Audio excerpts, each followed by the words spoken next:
Pour qu'une vente à découvert puisse avoir lieu, il faut que la banque donne son accord et qu'elle accepte votre offre. Il n'y a pas de réelle certitude en matière de vente à découvert, et il peut être très difficile de prévoir exactement ce que feront les banques. Ce n'est pas parce que vous faites une bonne offre que la banque l'acceptera.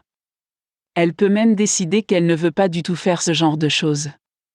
Pourtant, la plupart du temps, les raisons pour lesquelles une banque rejette une offre relèvent de plusieurs catégories différentes. Le fait de les comprendre et de les aborder permet de réduire la possibilité que la banque rejette votre offre. Le prix. Les banques aiment faire de l'argent, naturellement.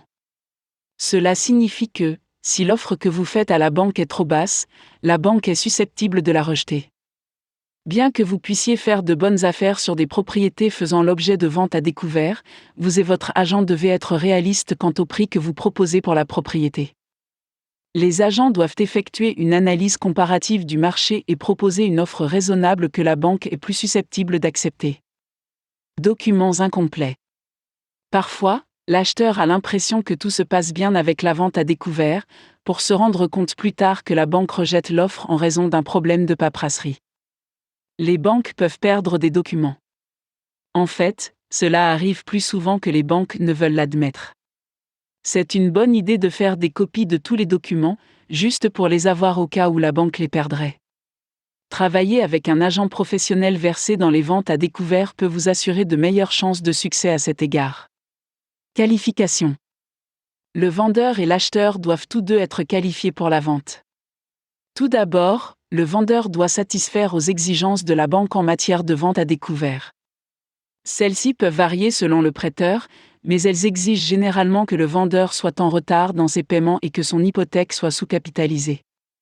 L'acheteur doit également remplir les conditions requises pour acheter une maison. Les prêteurs examinent les antécédents de crédit et toutes les vérifications habituelles pour l'achat d'une maison. Si l'acheteur ne remplit pas les conditions requises pour une raison quelconque, l'offre sera naturellement rejetée par la banque. La présentation d'une lettre de préqualification peut aider à gagner en crédibilité auprès de la banque du vendeur et à améliorer les chances de réalisation de la vente. Ce ne sont là que quelques-unes des nombreuses raisons pour lesquelles la banque pourrait éventuellement rejeter l'offre que vous avez présentée.